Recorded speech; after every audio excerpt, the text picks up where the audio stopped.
सुद्धा आहेत. तुषारजी, आज तुमची पोस्ट मी वाचली. त्या पोस्टमध्ये तुम्ही असं म्हणताय की अशा प्रकारचं उदात्तीकरण करणाऱ्यांवरती गुन्हा दाखल झाला पाहिजे असं तुमचं म्हणणं आहे. मुळात तुम्हाला असं का वाटतं की हे उदात्तीकरण का केलं जात असावं? म्हणजे तसा आपला आणि टिपू सुलतानचा काही संबंध नाही, त्याचा महाराष्ट्राशी म्हणजे तसा फार संबंध नाही, पण आपल्या केबिनमध्ये तो असलाच पाहिजे अशाबद्दलचा अट्टहास, त्याचा पुळका का? तुम्हाला काय वाटतं त्याच्या मागचं कारण काय आहे की हे ध्रुवीकरणाचं राजकारण आहे? सर्वात प्रथम ज्या मालेगावच्या उपमहापौर येथे उपस्थित आहेत त्यांचं अभिनंदन करू इच्छितो. कारण एकदा सत्ता मिळाल्यानंतर त्यांचे आदर्श हे शिवाजी महाराज आहेत का टिपू सुलतान आहे का औरंगजेब आहे ते त्यांनी पूर्ण हिंदू समाजाला ठळकपणे अधोरेखित करून दाखवलं. ही प्रामाणिकता त्यांची मला भावली खूप. दुसरं म्हणजे आपण आपल्या दालनामध्ये, आपण आपल्या विचारांमध्ये, आपण आपल्या भाषणांमध्ये कुणाची नावं घेतो तर जे आपले आदर्श असतात, जसं की त्यांनी जर अब्दुल कलामांचं पोस्टर लावलं असतं तर कदाचित आम्हाला ते आवडलं असतं. इथे त्यांनी जर झाकीर हुसेनचं चित्र लावलं असतं तर ते आम्हाला आवडलं असतं. परंतु त्यांनी ते टिपूचंच का लावलं? त्यांना औरंगजेबाचंच नाव संभाजीनगरला का द्यायचं असतं? तर याच्या मागे तुम्हाला दिसेल की औरंगजेब, टिपू यांच्यापेक्षा इतरही राजे होते, पण त्यांचं न करता या दोघांचंच का करायचं? कारण या टिपूने त्याच्या तलवारीवरच लिहून ठेवलेलं आहे की हिंदूंच्या नाशासाठी माझी तलवार तळपते आहे आणि विजयाच्या दिवशी हैदर अली येऊन मला भेटेल. हा औरंगजेब हा मंदिर पाडणार आहे, हा टिपू मंदिर पाडणार आहे, हिंदूंच्या बायकांना बलात्कार करणार आहे, हा इथे धर्मांतर करणार आहे. हे यांचे आदर्श आहेत. म्हणून यांना टिपू, औरंगजेब, अफजल खान यांच्या मजारी हव्या असतात, यांची छायाचित्र हवे असतात. यांना अब्दुल कलाम नकोय. आज पाकिस्तानच्या क्षेपणास्त्राचं नाव टिपू आहे, त्यांच्या क्षेपणास्त्राचं नाव घोरी आहे, त्यांच्या क्षेपणास्त्राचं नाव गजनी आहे आणि आमच्या क्षेपणास्त्राचं नाव काय तर ब्रह्मास्त्र, अरिहंत. हे अशा आमच्या काही शस्त्रास्त्रांची नाव आहेत आणि हे आमचे आदर्श आहेत. हा महाराष्ट्र, हा शिवाजी महाराज, बाजीराव पेशवे, अहिल्याबाई होळकर, हा महाराष्ट्र उमाजीराजे नाईक, आमचे क्रांतिगुरु लवजी बाबा वस्ताद यांचा आहे. हा महाराष्ट्र टिपू आणि औरंग्याचा नाही. हे मी या ठिकाणी अधोरेखित करू इच्छितो. याच्यामध्ये हर्षवर्धन सपकाळ सारख्या ज्या अवलादी आहेत ते त्या काळातल्या सूर्याजी पिसाळ आणि बाजी घोरपड्यांच्या अवलादी आहेत. कारण त्या काळामध्ये देखील आदिल आपण सन्मानपूर्वक बोलूया एकमेकांबद्दल. आपण नाही तुमचा नाही राग शिवाजी असेल महाराज, तुम्ही शब्दातून व्यक्त करा. पण शिवाजी महाराज एक मिनिट नाही नाही, ही भाषा असू शकत नाही. मी सांगितलंय हनुमानजी हे असं नाहीये. मी सांगितलंय त्यांना माझं काम मला करू दे, माझं काम मला करू दे.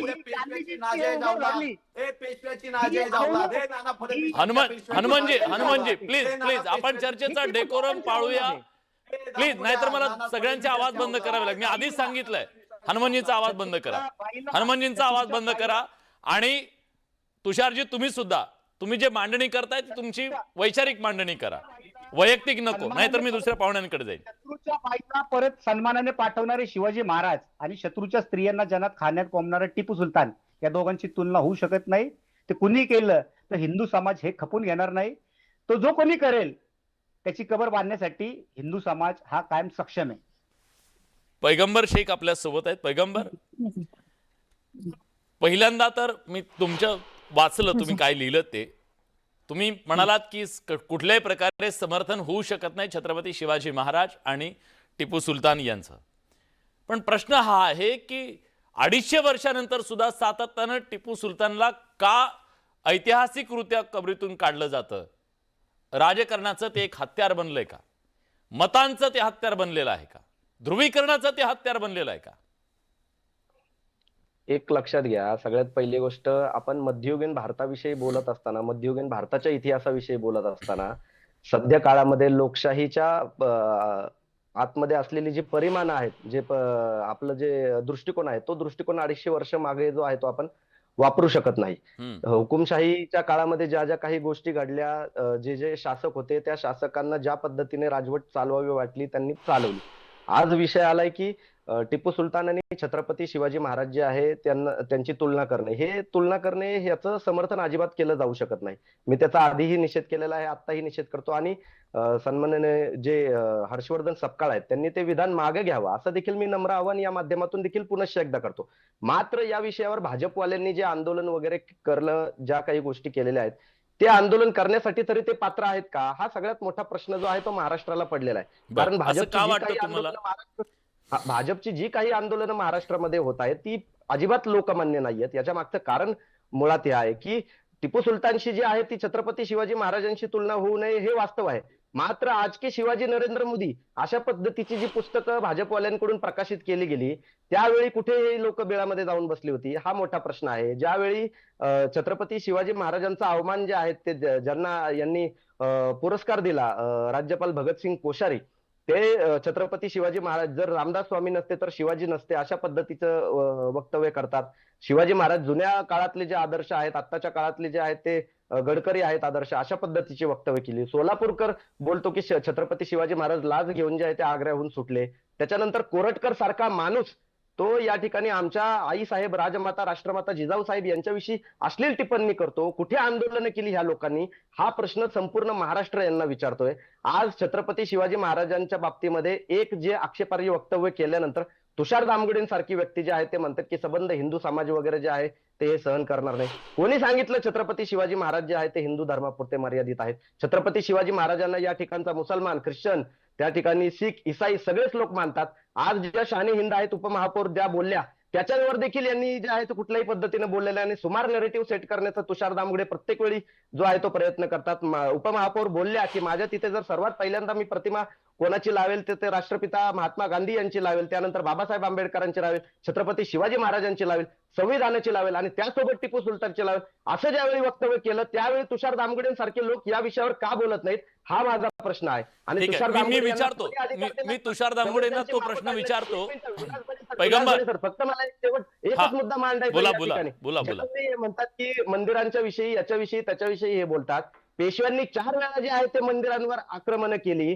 शंकराचार्यांनी स्वतः टिपू सुलतानला पत्र लिहिली की आम्हाला या पेशव्यांपासून जे आहे ते संरक्षण द्या अशा पद्धतीची पत्र जी आहे ती लिहिली आणि स्वतः टिपू सुलतानने जे आहे ते शृंगेरी मठाला दान दिलं.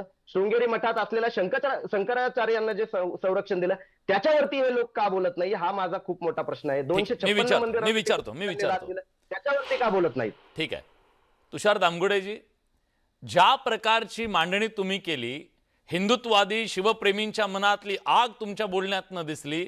मग जेव्हा भाजपचे नेते या सगळ्याबद्दल वारंवार आतापर्यंत अनेक गोष्टी त्यांनी दाखले दिले, मी पुन्हा त्याचं रिपिटेशन करणार नाही, तेव्हा तुमची ही आक्रमकता का दिसत नाही? पहिले मुद्दा एक. आणि दुसरा आता त्यांनी सांगितलं स्पेसिफिक म्हणजे टिपू सुलतानच्या बद्दलची फक्त एक बाजू तुम्ही बघता, दुसरी बाजू सुद्धा त्याला आहे. त्यांनी कशी मदत केली ही मांडणी ती केली जाते, ती दुर्लक्षी जाते का?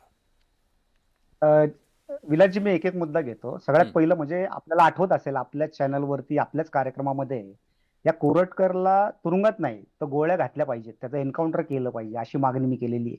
दुसरं म्हणजे जेव्हा ही तुलना ते नरेंद्र मोदी आणि त्यांच्यावर करतात तर मला त्यांना प्रश्न विचारायचा की नरेंद्र मोदींनी असे कोणते बलात्कार अशी कोणती हत्याकांड स्वतःच्या हाताने ते केलेत आणि त्याच्याबद्दल अभिमान बाळगलाय की ज्याच्यामुळं त्यांचं नाव इतिहासामध्ये कुठल्या तरी समाजाचा जेनोसाइड करणारा व्यक्ती म्हणून असा आहे.